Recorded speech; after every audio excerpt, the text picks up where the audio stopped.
welcome everyone. This is Bryant, and today we are going to be doing a real review of Tokaido, which I must announce we have just played and I won.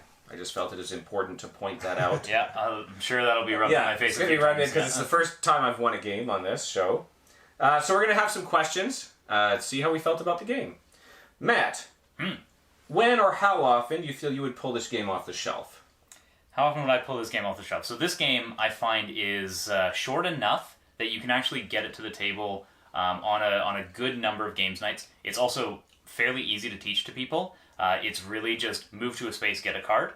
So I find that the barrier to entry is quite easy, so I can actually pull this out basically whenever people want to play it. And it's an easy play game, so yeah, you could pull this out a weekly games night. You could even pull this out sometimes in between bigger games. If you've got two big games going, one game finishes, it's sometimes short enough that you can rip out a game of Tokaido pretty quick. So yeah, I feel like this game can actually hit the table quite a bit. Okay.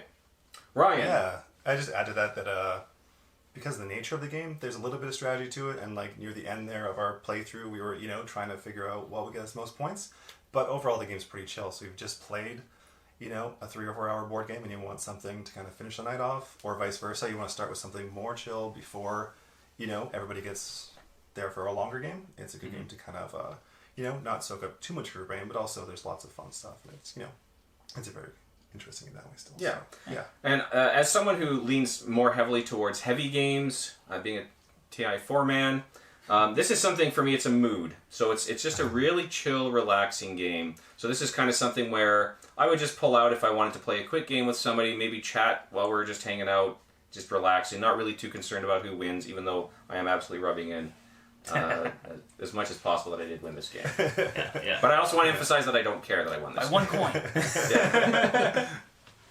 All right, second question. What's your next question? Yep. Yes, how immersive do you find this game experience?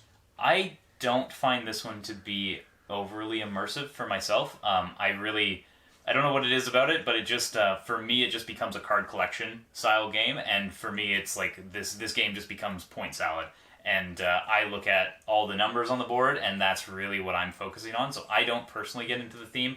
I do feel, I guess, a little bit of that relaxation in the game, because you're just kind of traveling down this road, and it's just, you're on this journey. It's nice, it's, there's no real, take that element of it.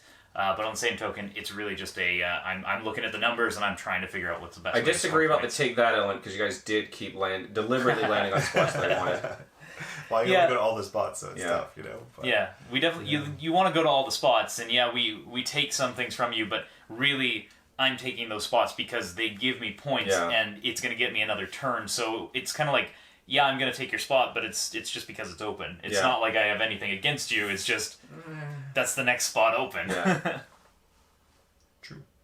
And yeah, I'd agree with that. Like, it is point salad to an extent, but also I think it depends, if you've visited these places before, or if you're really interested in Japanese culture in general, maybe you live there or grew up there or born there or whatever. I know when I play with some of my friends this game who have actually traveled there multiple times, they'll tell stories about various places that are on the rail, so it kind of adds a little bit more. So it's just kind of a personal experience. It can add to that kind of chillness of the game, as you take it slow. But yeah, as far as the amount of cards you're collecting and what the spaces generally do, it is generally a lot of steady points. So yeah.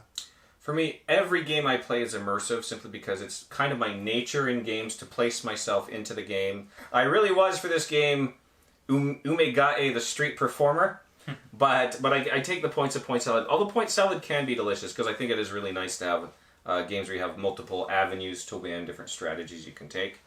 But I would say overall, as far as the natural immersion of the game, it's not as deep as a lot of the other games we play, but I think it's medium. I would say it's a medium level immersion experience for me. It's not low. And I will say, with you being the street performer, I did feel more immersed in this. I actually noticed. I noticed with how you play. Ones. Yeah. I do that with every game though, which just makes it more fun for me. Yeah. So playing with Bryant makes games more immersive. Yeah. Okay. What is your favorite element of the game mechanics, and or least favorite, if there are anything that kind of rubbed you the wrong way? I think my favorite element of the game's mechanics is probably the just the road system, the go as far as you want, but you can never go back. I really do enjoy that in this game because it always feels bad to skip spaces, but sometimes it's just better for your position in the game to do so. And I kind of like that feeling in the game.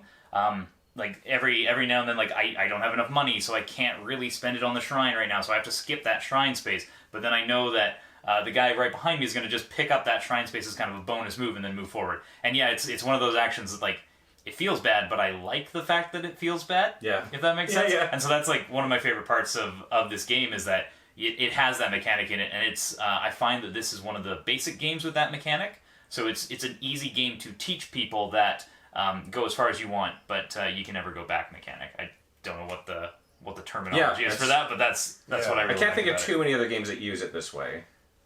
Yeah, it's pretty unique, eh? And I think one of my favorite things is just it's a collection of the paintings. You know, you get to see the painting being constructed as you're collecting, or in my case, collecting only half the painting and having it forever sit, on my easel unfinished. But Bryant and Matt have got some wonderful, fully completed paintings, which is pretty cool. So I think that's probably... Satsuki, the orphan painter, came to play today. Yeah, the prodigy. Not a lot to do in the orphanage. So. And then the other thing, we didn't play with it in our playthrough because it was only 3-player, but I do really like in the higher player games when you actually get to use some spots become double stop spots. So the first person to reach a spot stops on the inside, the next person stops on the outside, and it kind of it both takes away from the competitive, so also adds some extra spots there. It just kind of makes it fun when you're both chilling at, I don't know, a painting spot, for example, But it just changes the game a little bit in a good way. Yeah. I think, so. I think my favorite mechanical element, we've already kind of mentioned, that is the point salad element. I think this game's really well balanced, that you can take multiple avenues. Like, if you look how close our game is, you were collecting souvenirs, you were doing the temple thing and kind of a mixed spread. Yeah. I was doing more of the painting than anything else, right? Yeah. And I was meeting a lot of people. But all of these strategies kind of pushed us towards very similar end scores. So I think that sort of a balance in game where you can take multiple approaches and have comparable opportunities for victory that way, I think is a really great mechanic. Really good balance. Yeah. That's true. Yeah, for sure. Yeah. Okay, question number 4. How would you rate the components and aesthetic elements of this game? So I think aesthetically it's great. The artwork is very, very nice. It's got kind of like that theme is caked into every piece of the artwork, and the artwork is really good. As far as like the cards go, they're kind of basic cards. Nothing really to write home about. Wooden meeples are good. Other than that, like so the components themselves are kind of average. The artwork on the game I really like. I like kind of a stark looking board like this. It makes it very easy and clear to see what is going on all the time because you have that nice white outline of everything. So that's my take on it. Yeah, everything just kind of fits together, like you said, the components themselves aren't standout, they're wood, they're the cardboard coins and stuff like that, but yeah, the whole artwork tying together just kind of fits and kind of adds to that immersiveness, I guess, of the gameplay, as you're traveling along. So pretty cool. Yeah, one thing I noticed with this game that I really like is the tone. Like we've lauded this game for being somewhat of a relaxing, chill sort of game, but I think the color palette they've chosen really complements that as well. It's not a harsh looking game. You look at it, the colors are clear, it's colorful. Like you were saying, it's kind of a stark board. Now, sometimes it's fun to have a messy board where there's just tons of stuff going on, but I think it really suits the tone of this game and the feel of this game. Where you have kind of the white board, nice palette, what's the word, pastels, maybe colors going across it. So I can see that, it really adds to the mood or the tone of the game.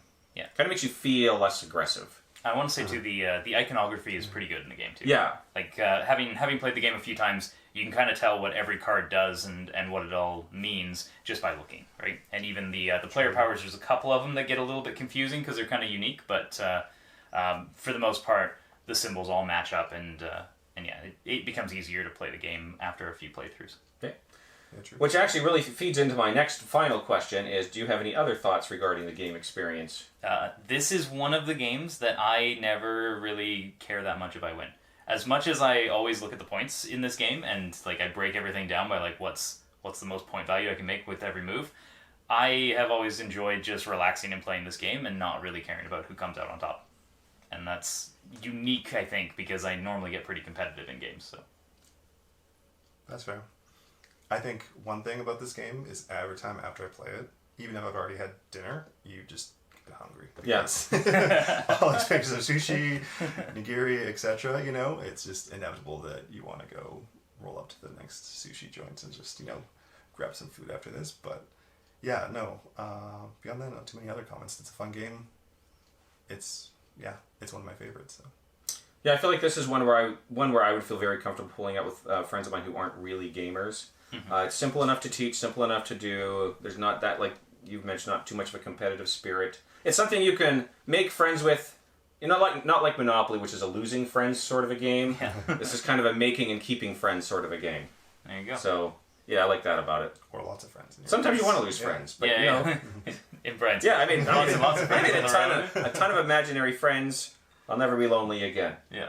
All right. Well, thank you very much for joining us. That's been our review of Tokaido. Hopefully, I would say give this one a try. I think you'll have a zen time.